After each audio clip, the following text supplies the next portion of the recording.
Up. Yep, we're up. We're up. Okay. Good morning. It is 11:18, and we'll get this meeting started. We have Mr. Brown that's going to do the invocation, and Amber will do the pledge for us. Okay, will you pray with me? Lord Jesus, we thank you for just this moment that we can gather together and can make decisions for the children of our district. God, we know that we have always been in your hands, and we know that you have laid plans that are good for us as we move forward. God, I just pray you would pour your wisdom out upon us, Lord, that we would hear from you and know what is right and best and good for our students, for our staff, and for our community. Lord Jesus, continue to watch over us, providing all that we need. In the name of Jesus, amen. Amen. Stand with me for the pledge. I pledge allegiance To the flag of the United States of America and to the republic for which it stands, one nation under God, indivisible, with liberty and justice for all. And now to the Texas pledge. Honor the Texas flag. I pledge allegiance to thee, Texas, one state under God, one and indivisible. Okay, Dr. Sanchez. We have one business item, and that one business item is a consideration and approval of requiring students who failed the first and or second semester, first or second 6 weeks, and currently maintain a failing average in one or more courses to return to on-site instruction with online instruction only as a limited option for students maintaining a passing average in all courses as an average of the first and second 6 weeks grading period, or students who must quarantine under COVID-19 PISD protocols. So we've been discussing this for since we began the year. We began discussing what were going to be our options for students. And so when we started the year, we were encouraged to have an online option and an on-site option. We started off with varying from campus to campus, anywhere from 80 to 85% of the students were on-site. And as we moved into the year, we've decreased the number of students that are online to about 10 to 15%. And so we've gotten back quite a few students. However, we have still students who are choosing the online option that have failed, as the agenda item shows, either the first 6 weeks or second 6 weeks, or failing both, or passed one and failed one but maintain a failing average at this point in one or more courses. I've asked the campus principals to join us as part of the consideration, because this item truly was something that was brought to them by their teachers. And I believe that if you were to ask, as I had the opportunity to ask any of the campus principals what their teacher and their shared perspectives are regarding the students that are still pursuing the online option that aren't being successful, I think any one of the campus principals will tell you the teachers have done everything they know to do. They've emailed, they've called, they've communicated. The principals and assistant principals have called, communicated as well as having done site visits. At the central office level, we've done, on not just one occasion, but 2 occasions, home visits, to where I had a list of 10 homes, everybody on the superintendent's leadership team, instructional leadership team, campus principals had a list of about 10 names. We went out, knocked on doors, and looked for kids. I can speak specifically to some of what I encountered. I knocked on one door, and I saw the little girl look through the blinds, and she didn't answer the door. There wasn't an adult home. I went to another residence, and there were 3 kids. One had a phone, one had a broken iPad, and one had a laptop. And they were trying to do their work in the care of their grandmother. and the grandmother was trying to tend to some other children that were in the residence. I went to another residence where we knocked on every door, every window, and we couldn't find anyone. And so those residences I went to, the three I described to you, were students that on my list had averages below 15 in multiple courses. I had many who had 0 averages. So when we're at this point, we've gone 6 weeks. We've maintained a below 0.5% positivity rate on students with COVID-19 in the district. And I'd say all but 2 cases have been tracked to being exposed to the virus off campus. We've maintained a safe environment with masks, temperature checks, all of our cleaning protocols. At staff, we're sitting right near 4%, and that 4% number are people who are out either because they've been exposed or they've tested positive. Our positivity rate for staff is also low. We take these things very seriously, and so when we take a look at that 4%, that 4% includes everybody.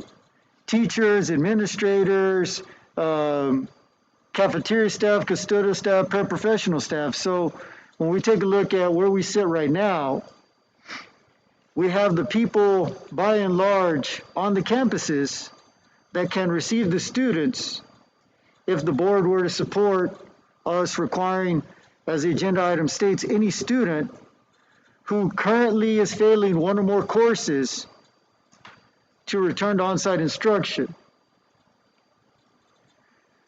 Principals, I know personally, I've had conversations with the 4 secondary principals and then collectively with all the principals. Yes, it's going to be a challenge because we have kids that haven't been in an instructional setting since March. Yes, they're going to be behind, but at this point, we don't feel that waiting till January to ask for your support in requiring them to come back, that'll put us in a deeper hole. Because there is at least some hope with some that are failing but close, that with some heroic intervention and a lot of work, perhaps we can get them in, maybe not all, but in some courses to passing, or we can at least chip away enough at it that if they do well the second semester and we average the first semester, they can get the credit for the full year.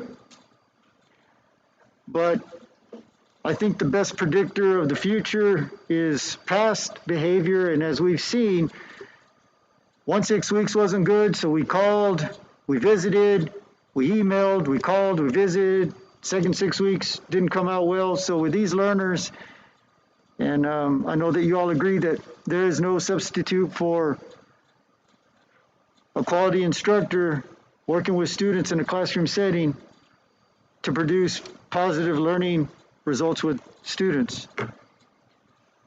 So we do have principals here. If you'd like to, I would encourage you. I mean, if you'd like to ask for some of their perspective, I could ask for volunteers. And if you have questions that are specific to Central or specific to campus, be happy to answer those before I recommend the item formally. Board questions? I have one. How many students do we have currently in this situation? Okay. It varies by campus, district-wide. We're looking at about 15%, so rough math of that would be students out on that are on the online. That are failing? Are they all failing? Not all of them. We have more failures at the secondary level than at the elementary level. About 800 students, I believe. Yeah. 800? 800 are currently online, But not above failing, so then. And so, About 80% of that. 200 and it's, I knew from the high school it was 200, about 220. Is that right, Brent? I'm just trying to remember, but Quite a few. I apologize. so But 600 if you're talking about 80% of the Yeah. students.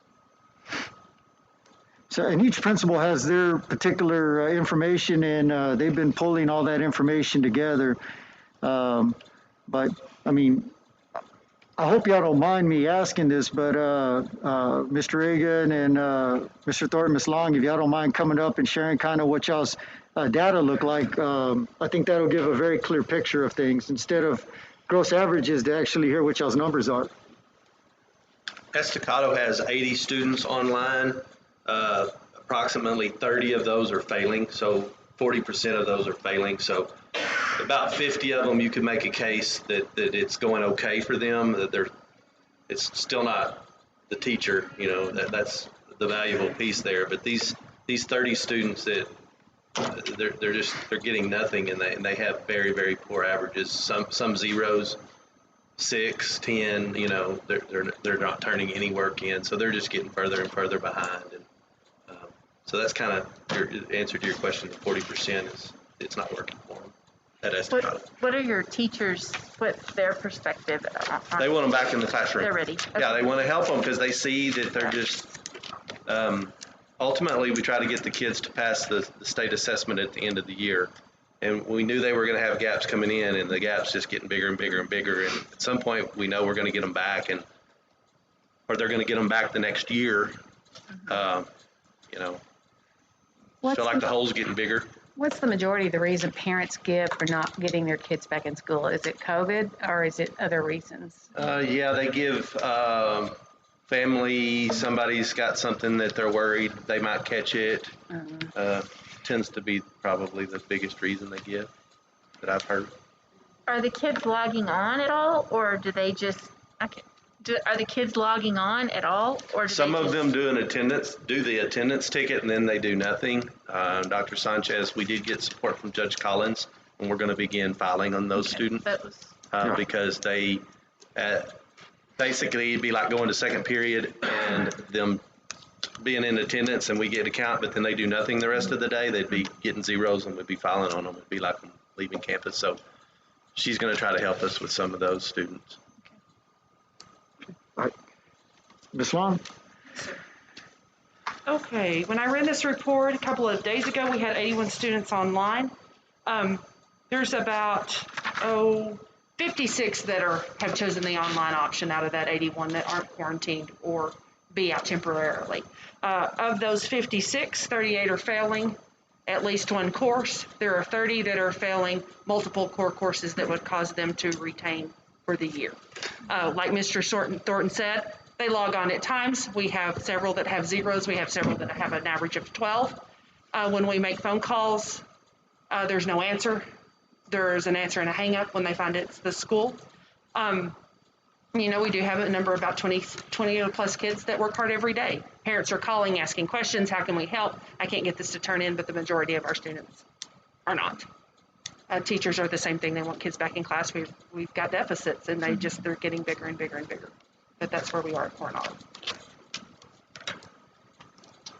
Right now at the high school, we're under 10% with online learners. That does not include those students that are in quarantine. We categorize them as face-to-face learners that are quarantined. They're not choosing to be online. The analysis that we primarily did at the beginning of October, end of September, and I did it with the freshman class because we're going to be most impacted by freshmen. Almost 85% of online freshman learners were failing at least one class. When you did the analysis on it, the average class failure rate for a freshman was just under 3 classes each, with an average failing grade of under 50%. And that includes those students that were doing well online. That's just the average. From a teacher perspective, we know that we've got to get them back. We're looking at, I talked to Dr. Sanchez about, we're going to have Apex in place to try to do credit recovery for these folks when we get to January, possibly earlier. The biggest problem that we're looking at the high school, we've got next year's 8th grade class moving our direction, and they're the bubble group. So we're going to be stretched with those numbers, and if we don't get some of these loss of credits taken care of, it's going to be a really bad situation for us. So that's where we are right now. I know that our teachers want them back. The biggest problem we had with teachers, especially our best teachers, our professionals that have been in the business for a long time, initially in this whole fall semester, they thought that they could teach at the same level with online people as they could face-to-face, and they wouldn't give up on it, and it was killing them. And we finally convinced them, you have to be putting your primary time in on those face-to-face learners and give the online people an opportunity. You can't go to their living room. So they finally grasped that situation. That reduced the tension there, but nonetheless, it still hurts when you see this many kids with this much of a credit problem. And Mr. Watts, the situation's a little different as they go semesters. So if, we're not talking about 6 weeks, we're talking about full semesters in his situation. Yes, we have students online for multiple reasons. Some COVID, some, to be honest, they say COVID, but we see them out working throughout the day. And some have parents even stated that I want my child working. And they try to give directives of saying if they're going to come back, they must get out at this time. So we're facing that. We were able to recover a lot of students from online to face-to-face because they have seen that online is just different. And when they came back to face-to-face instruction, they said, this is better. So we have been reaching out for that. And again, we're dealing with semester credits. And so we're already thinking outside the box, as in working with them. But some, to be honest, are choosing not to be worked with. They're avoiding the calls. They're avoiding the home visits. They're doing everything possible not to do the work. So we have been reaching out to Judge Collins, and we have some on attendance probation. And even one, when we went to attendance court, judge said, okay, you need to return today. And the student told the judge, I'm not going because they have COVID at the school. And so then the student said, okay, I'm going to go, but then the student didn't go. So, I mean, there's different things, but we know that face-to-face instruction is the best. Even if it's face-to-face or even Apex, they get more done when they're at the school. Because again, we're running into the problem where we're facing this later. I would do it later. I would do it later. And then later becomes never. And so it's pushing back graduation for many. But face-to-face is better. And then also we're facing for those who are purposely not wearing their mask because they figured out if I don't wear my mask, they're going to send me home. So we have students that has purposely not worn their mask just so they can get sent home.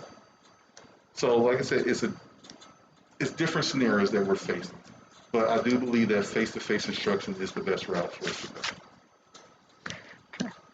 All right. Can I say one more thing, just to talk about the importance of doing it now as to waiting to the semester. The student that has the 40, if we intervene now and we get them for 6 weeks, the teachers are going to get them doing work and get them an average. That 40 becomes a 60. I can recover from a 60 if that's my semester grade. Now I need an 80 the second semester to offset that. If I go into the second semester with a 40 average because we waited, you'd have to have 100. I'm sorry. So. I'd offer one more thing too. We're talking about those students that are failing, but that small percentage of online learners that are passing and doing everything that they're supposed to do, they're getting a passing grade, but I don't believe, it's my personal opinion, that their learning level is not the same online as it would be with face-to-face instruction. And we're talking about kids that are nearing graduation. I mean, they're in the final years of the public school system before many of them move on to the college level. And those gaps that have been created, not by anything other than the situation the whole world is in with this stuff, but it's anything we can do to ask them to come back and try to fill those gaps as much as we can before they graduate. We also have some elementary principals in, and so if I guess form a line, if y'all don't mind, and we'll see who gets to the mic first and who gets to the mic last. But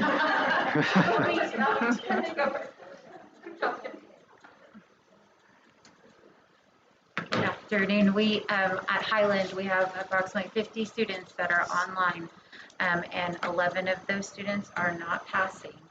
So that puts us at about 20, just over 20% of our students who are not passing. And so we have, and it is in at least a minimum of one subject, core subject area to the maximum of all 4 subject areas. We are keeping track of those students who failed both first and second 6 weeks.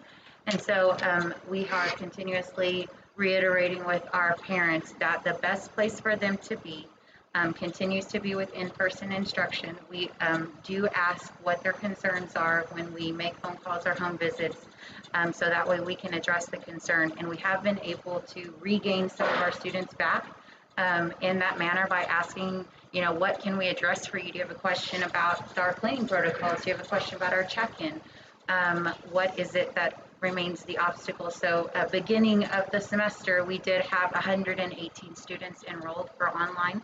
And so we've whittled down that number slowly to about 50. Of course, our numbers do change weekly because of quarantine, but we are still working on those remaining groups. And Mr. Woods has been working, of course, with our home visits. And so he has been able to enroll to in-person instruction 2 of our most critical families as of last week. And so we were very grateful for his support because it definitely is a team effort. Were most of those concerns from your parents that you asked, was it just falsehoods in the formalities or the I think they were very well aware because we really have communicated, but we did want to make sure that that was not, there wasn't any misconception about what we did on a daily basis. There was peace of mind on the parents' end, and so when we were able to state, now remember, this is what we do daily, on a daily basis. We disinfect on a daily basis. Our teachers have put in protocols. Our students, where masks are required in 4th and 5th grade, they are strongly encouraged to wear it in pre-K through 3rd grade. So those weren't necessarily it. I did walk up to one door on October the 6th where she stated, I've been meaning to call you, and I wanted to re-enroll. I said, I'll see you tomorrow. We'll do it tomorrow. So it's just us meeting them halfway and checking in on them. Some of them understood, and we just needed to reiterate, their best placement is with us. They have full access to the services. They have full access to a team of grade level teachers and intervention staff that can help them, and that is not duplicated at home online. Thank you. At College Hill, we currently have 13 that are virtual only, so our numbers have gotten increasingly better. Most of our kids that are virtual are at the lower grade level, so we've been pretty fortunate there. Out of those 13, we have 2 that are failing. We did walk across the street. One conveniently lives across the street, much like Dr. Sanchez. Somebody is there. We knock on the door. If you could hear a pin drop, nobody's going to answer. We know they're there. We have another one that we call her place of work. I use Dojo. I use Meet messages. I use all kinds of messages to contact the mom. She's always conveniently at lunch or has conveniently stepped out. So I feel like her office is even screening us because she will not talk to us. And it's funny, when we call, I got a message through the other day, my watch, when they submit work, my watch was going off with him, assignment, assignment, assignment, assignment, assignment, assignment. So I know they're getting the message. They just will not speak to us directly. So if you agree to this, it'd be very helpful for those students to return. We have 18 that are on quarantine due to 2 have COVID, and the other 16 are just quarantined because of family members. Some of them for a second round, which is unfortunate. So We're doing our best. Our secretary has set up a system to get the form signed. I'm going to be sending another dojo message to parents what the requirements are. Again, they do great on the attendance check-in, but then they never log in. And that's probably the biggest issue I'm hearing from our teachers is we do the attendance check-in, but then we don't see them during the day, which is we need them to log in. So I need to really stress to the parents that they've got to come on board. I'd say the biggest, and y'all are probably having the same thing in our office, that's all we're doing pretty much all day long. We are pulling kids in, pulling kids out, checking in technology, checking it out. That has really become our life in the office. It's just quarantine. The phone answers constantly all day long. Okay, keep calling the nurse and just getting it all in place. So it's been stressful, but we're getting it figured out. And I want to compliment the secretaries and the attendance clerks and the nurses because they're really working hard to make sure we get this right. So it'd be helpful to get the parents on board. Any questions? Thank you.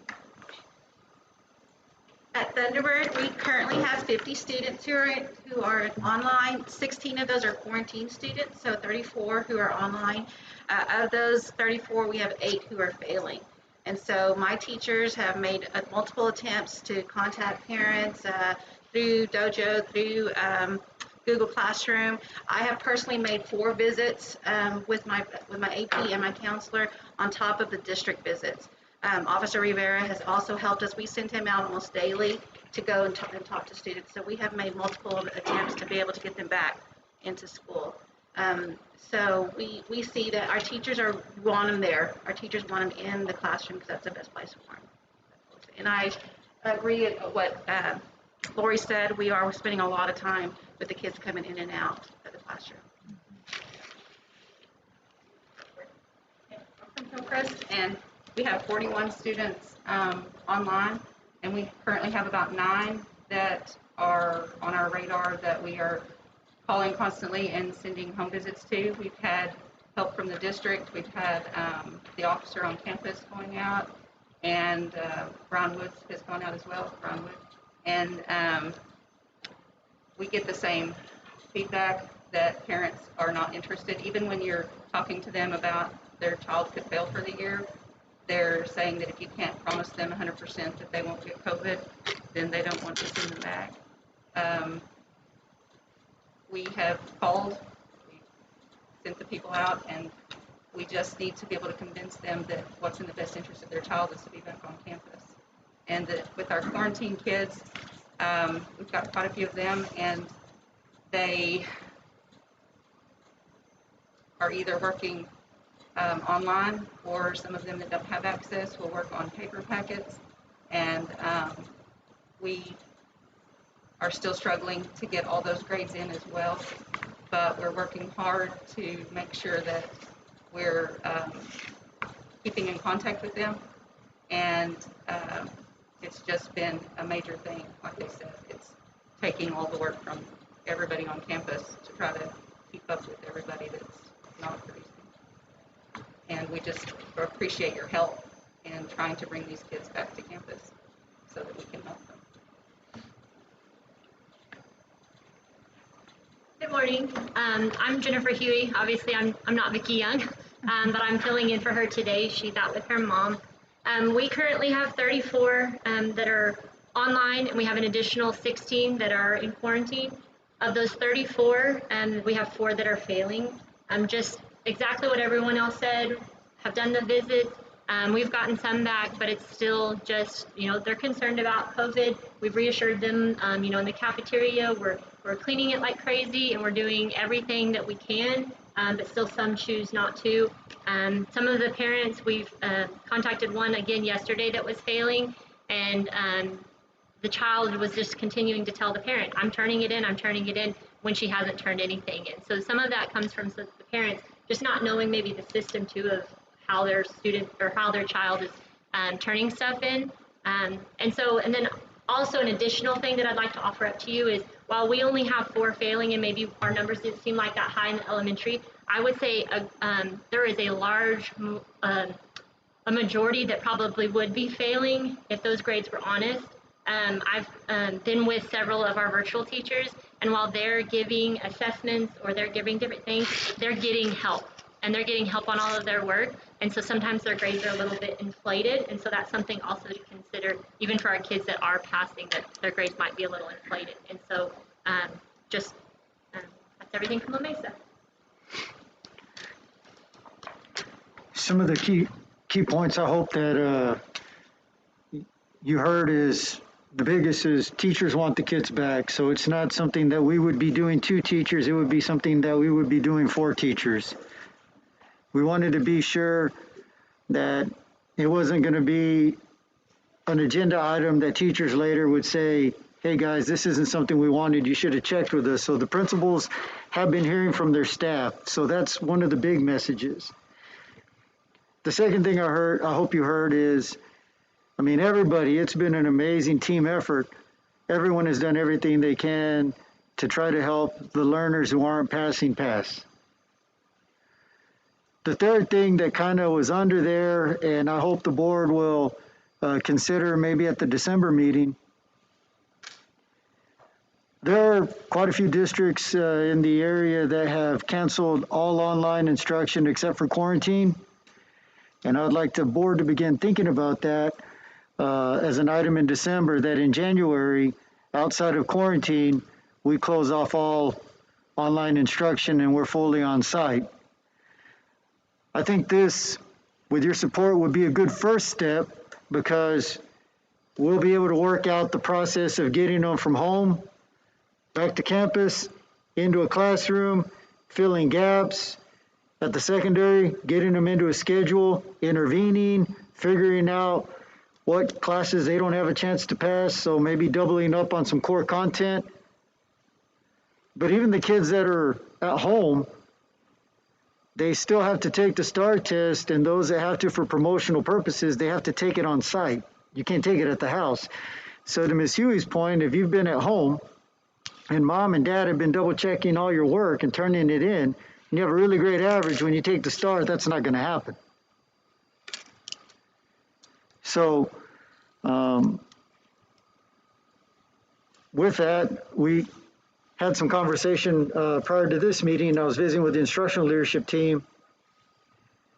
We're going to be working together to figure out what that intervention schedule is going to look like at each campus.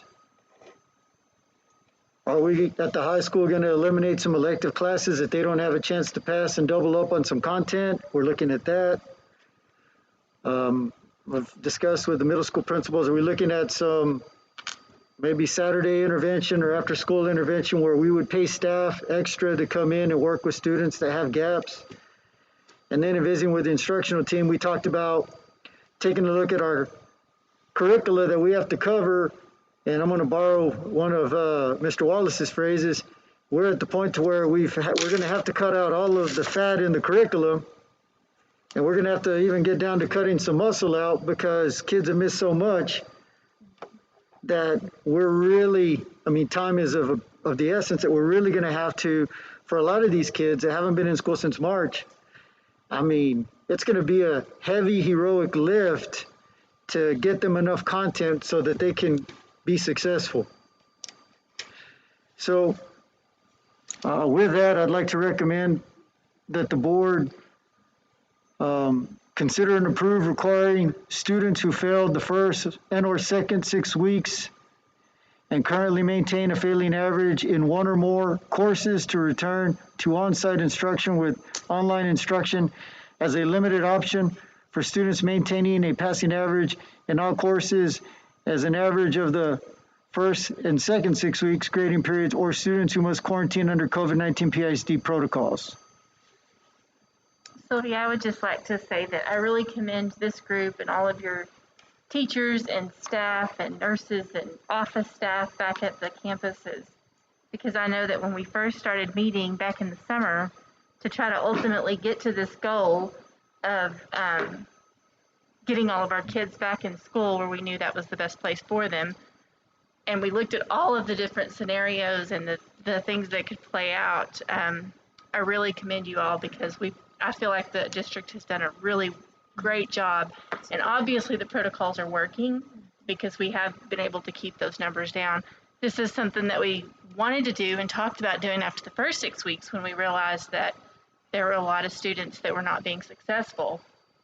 But then as the numbers in the county went up, we thought maybe we should give the families the benefit of the doubt and let them make their decisions. But obviously at this point, it could really be detrimental to especially those secondary kids that are looking to either go on to college or get a job, and they're going to look up in a year or two when hopefully some of this is behind us and really going to have some gaps, and it's going to be suffering for our community and our area. So I think it's the responsible thing to do right now overall, and it needs to be done, and I appreciate all that you've all done to make this work as long as it's gone on. Thank you, Amber. Anybody else? I just agree with what Amber said. I concur because all I hear is how stressful it has been on all of you. And we just really appreciate all that y'all have done to keep our students engaged, whatever you can do. I think it would be irresponsible for us not to do this now for these kids that are failing. I'm not sure it will probably escalate as time goes on. And so we kind of need to get it while it's going right now before it gets so bad for these kids. Anyone else, Joy? No. I think the board's on board with a lot of what was said today. We've been keeping in touch with Dr. Sanchez, and he's really kept us informed of what y'all, the principals, are saying and the teachers are saying. So, with no further discussion, I guess, do I hear a motion? Do we have to read that? No, you're just going to say so moved. I so moved. We have a motion by Ms. Dickerson. Do we have a second? I'll second. We have a second by Ms. Wright. All in favor, raise your right hand.